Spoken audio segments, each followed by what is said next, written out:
ফজরে উঠতে দেরি হলে ফজর নামাজ কখন কিভাবে পড়বেন ভালো করে মনে রাখেন।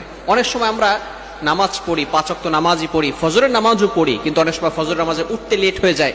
এই নামাজটা কখন কিভাবে পড়বেন? বর্তমান সময় ইয়াং জেনারেশন এমন ভাবে মোবাইলের পিছনে পড়েছে যে তারা সারা রাত ধরে মোবাইল ইউজ করে, রাত 1টা 2টা 3টা পর্যন্ত মোবাইল ইউজ করতে থাকে অ্যান্ড্রয়েড ফোনে। অশ্লীল ভিডিও এবং মুভি নাটক দেখতে দেখতে দেখা যাচ্ছে তারা ফজরের নামাজ আর পড়তে পারে না। তাদের ঘুম থেকে উঠতে উঠতে 7টা 8টা 9টা 10টা বেজে যায়। এমনকি তারা এই ফজরের নামাজ, যারা নামাজি বান্দা, এই সমস্ত বান্দারা তারা ফজরের নামাজ জোহরের সাথে অ্যাড করে ফেলে। ভালো করে মনে রাখবেন, জোহরের সাথে অ্যাড করা যাবে না।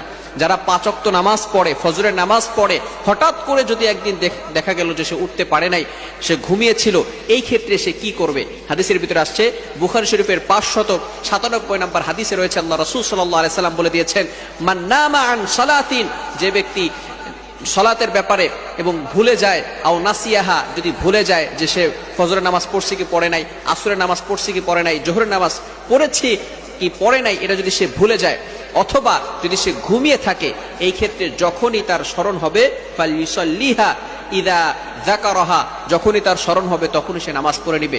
এই ক্ষেত্রে যদি আমরা ফজরের নামাজ দেরি করে ফেলি, উঠতে না পারি, যখনই আমরা ঘুম থেকে উঠবো তখনই আমরা ফজরের